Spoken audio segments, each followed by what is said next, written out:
오늘은 가정에 대한 세 번째 말씀을 나눕니다. 부부에 관한 말씀입니다. 오늘은 성령 강림 주일이기도 합니다.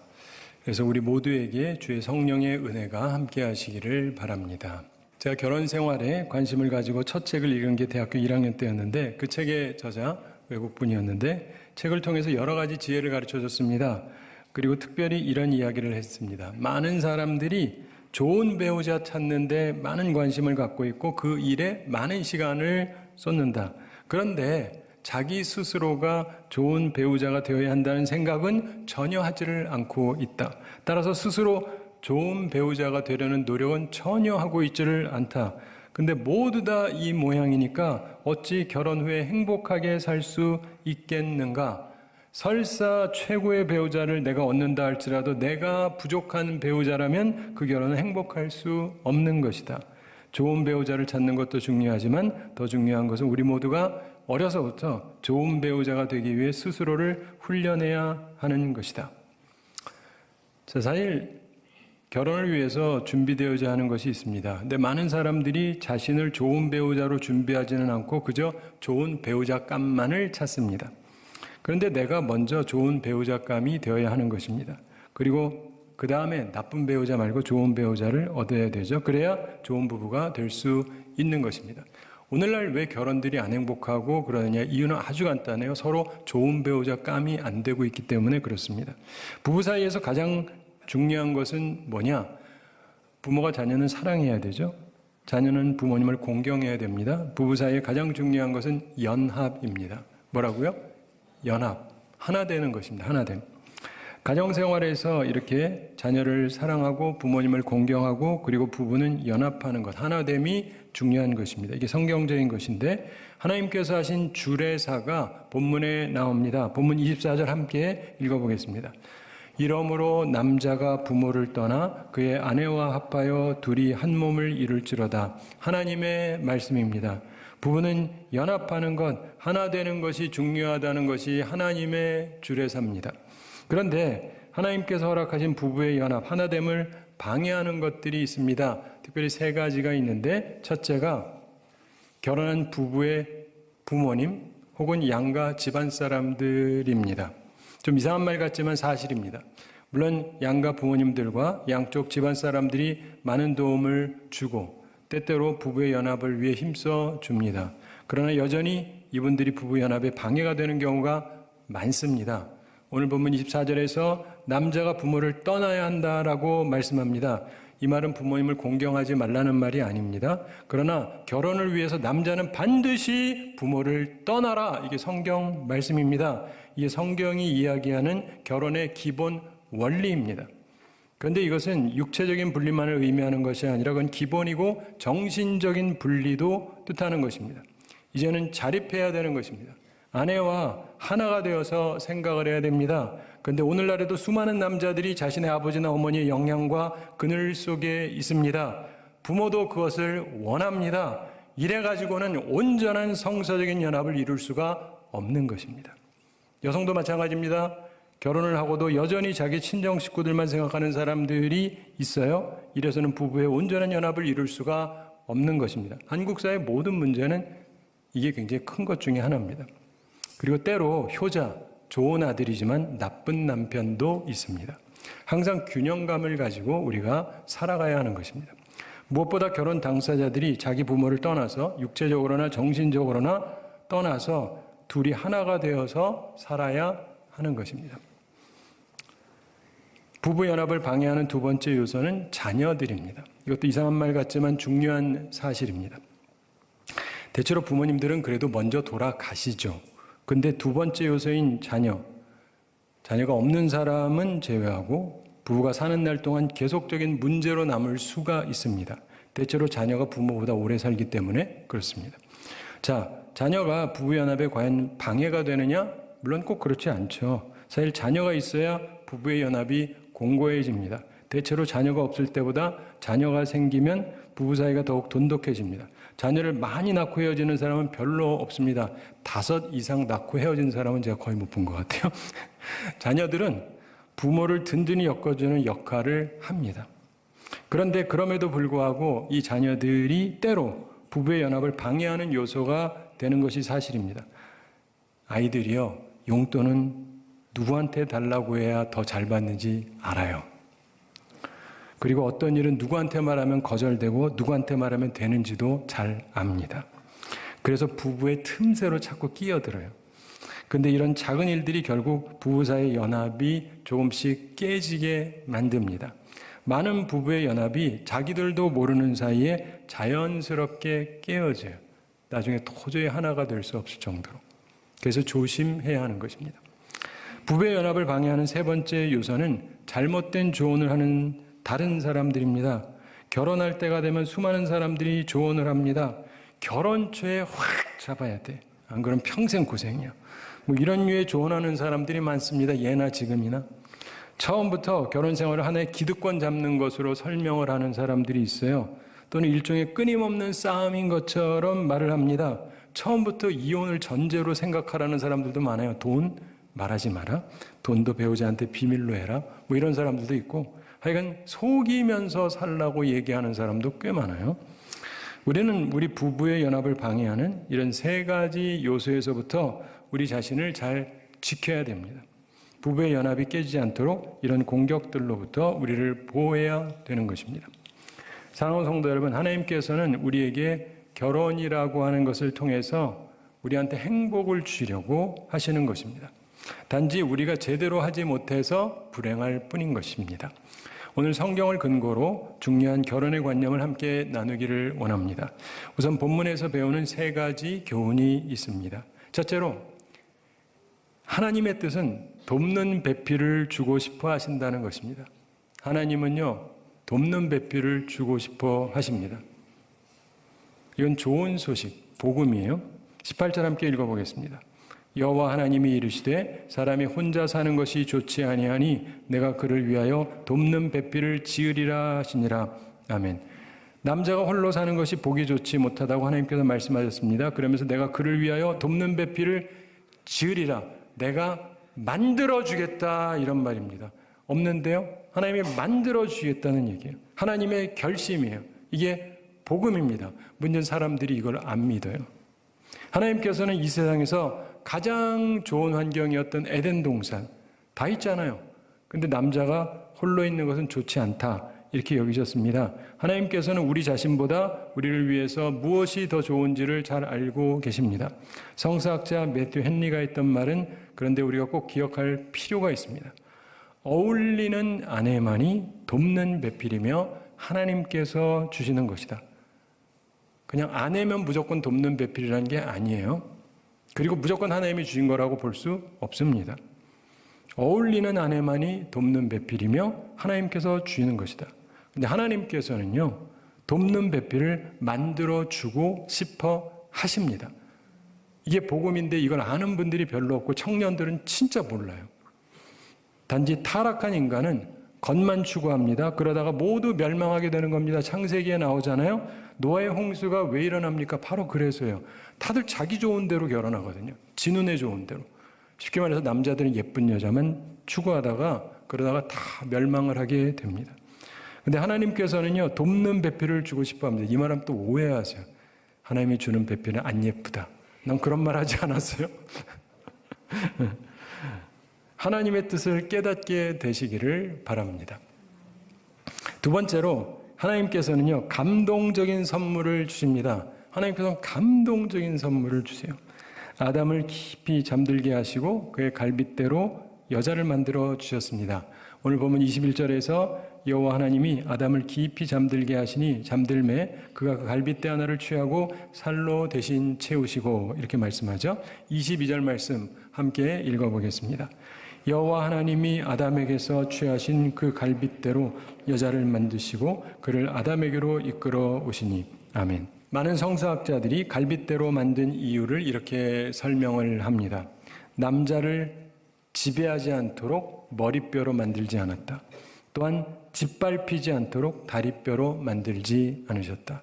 갈빗대는 심장부하고 관련이 있어서 보호를 위해서 중요합니다. 사랑할 자가 되게 하시려고 합니다. 이렇게 우리가 생각을 합니다. 자, 아담의 반응을 살펴보겠습니다. 23절 함께 읽어보겠습니다. 아담이 이르되 이는 내 뼈 중에 뼈요 살 중에 살이라.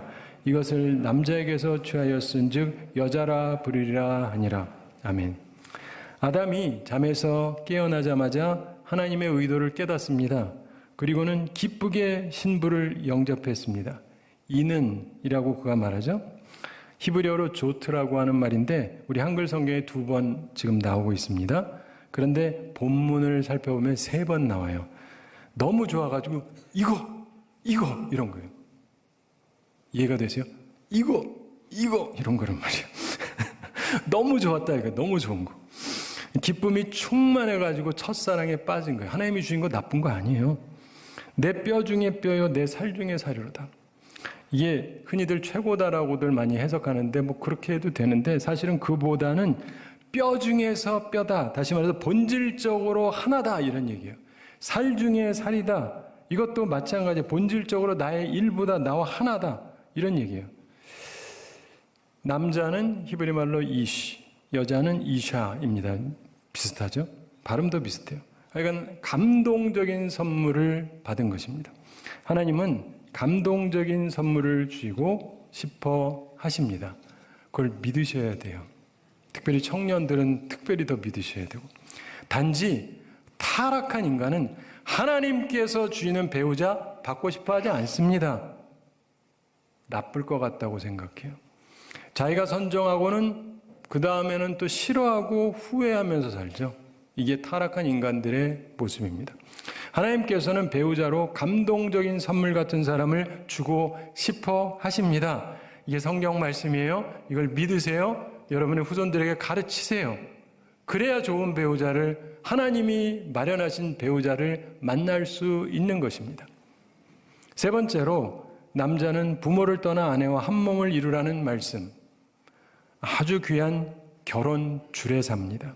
결혼 생활의 가장 중요한 지침입니다. 우리가 기억해야 돼요. 하나님께서 주신 첫 결혼식의 주례사입니다. 24절 함께 읽어보겠습니다. 이러므로 남자가 부모를 떠나 그의 아내와 합하여 둘이 한 몸을 이룰지로다. 아멘. 특이한 말씀입니다.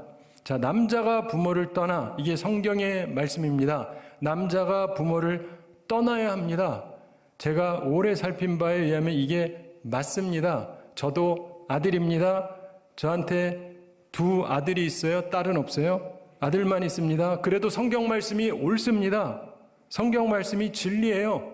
아무도 아멘을 안 하시지만 성경 말씀이 진리입니다. 이것은 자식이 부모와 인연을 단절한다는 게 아니에요.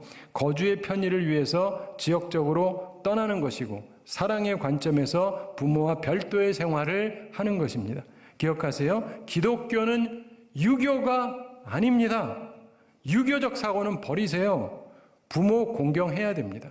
그러나 부모를 떠나서 아내와 하나됨이 성경의 지침이고 하나님의 뜻입니다. 그러니까 좌우로 치우치지 마시고 균형 있게 이해하고 사시기 바랍니다. 둘이 한 몸을 이룰지니라. 이 말씀은 문자적으로 한 살이 될지라 이런 뜻입니다. 몸의 결합을 뜻합니다. 부부만이 할 수 있는 거죠. 동시에 인격의 연합을 뜻합니다.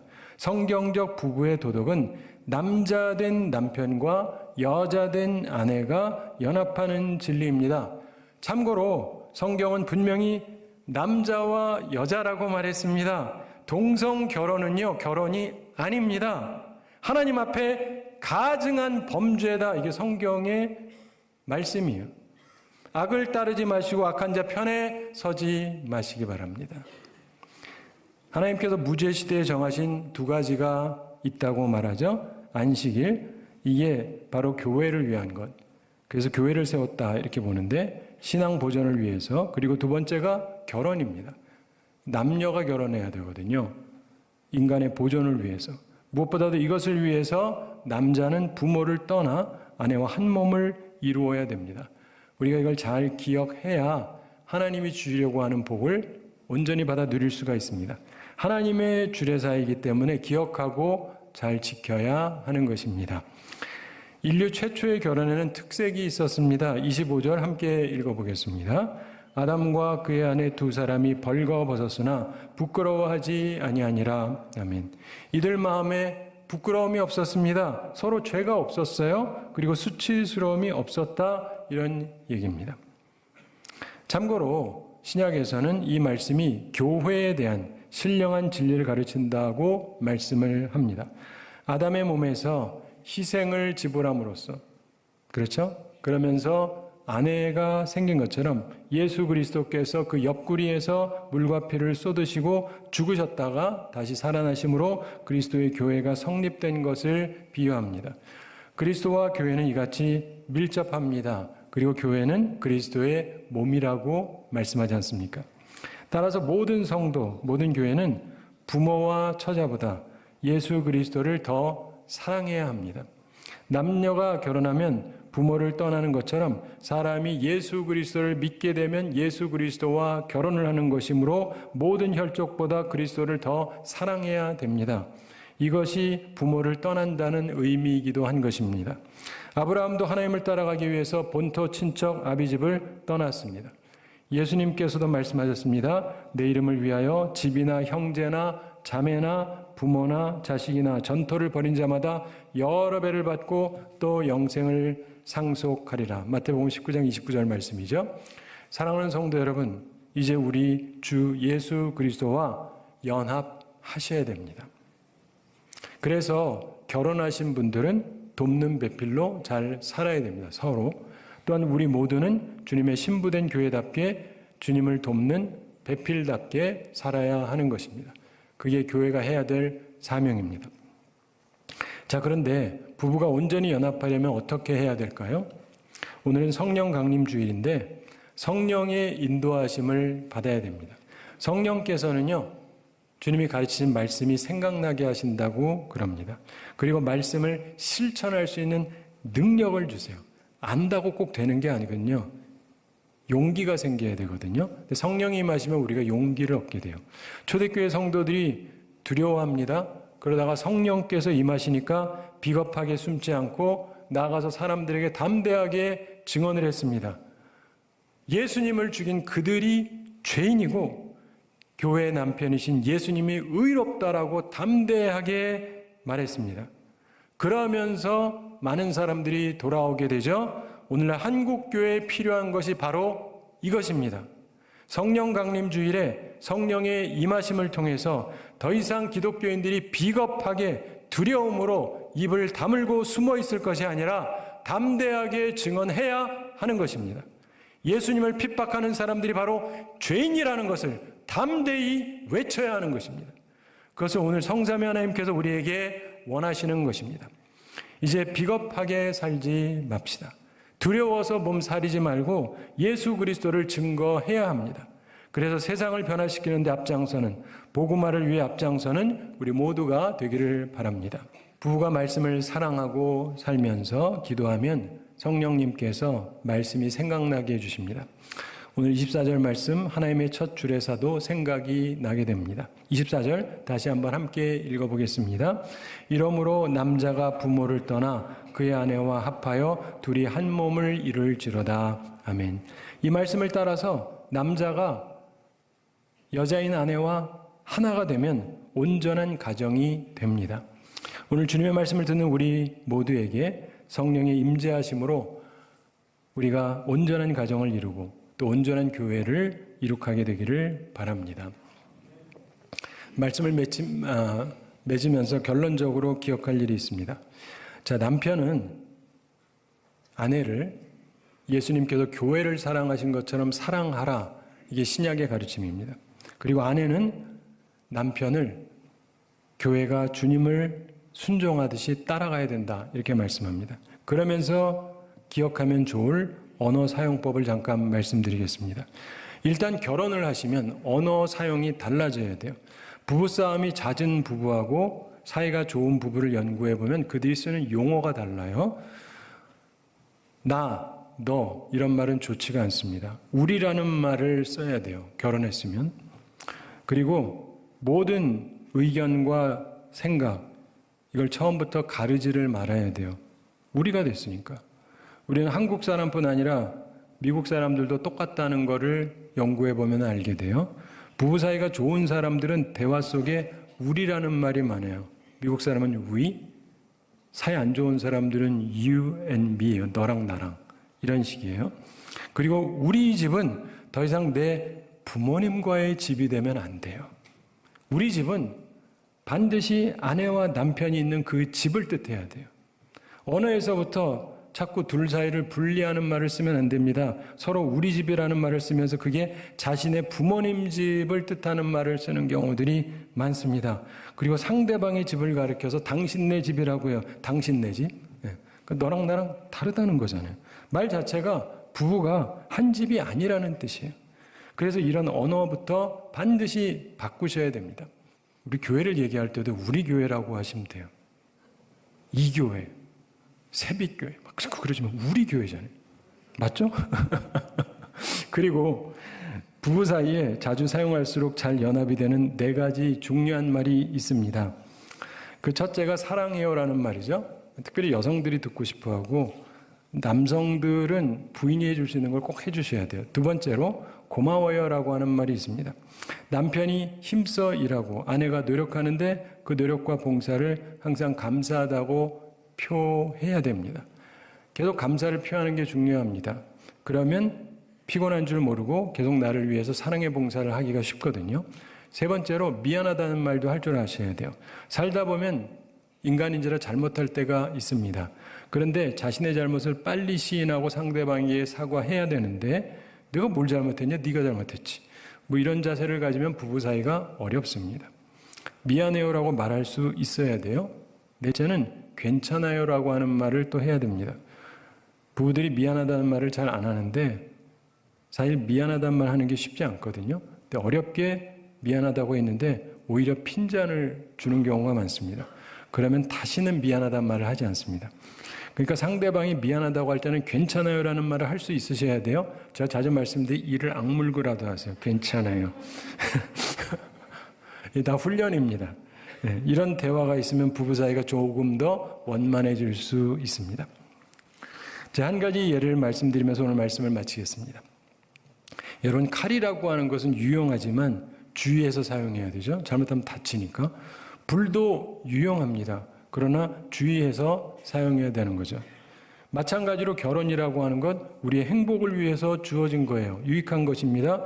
그런데 주의 깊게 활용해야 유익이 되는 거예요. 불 함부로 사용하고 칼 아무렇게나 휘두르고 큰일 나죠. 불 크게 나고 나서 아이고 이놈의 불이라는 건 무용지물이야. 이러면 자기가 어리석은 거죠. 행복한 가정을 이루는 참된 지혜를 가지고 하나님께서 주시는 참 행복을 누리는 우리 모두가 되기를 바랍니다. 결혼은 우리의 행복을 위해 주어진 것이지만 하나님께서 원하시는 방법대로 배우자를 선택해야 됩니다.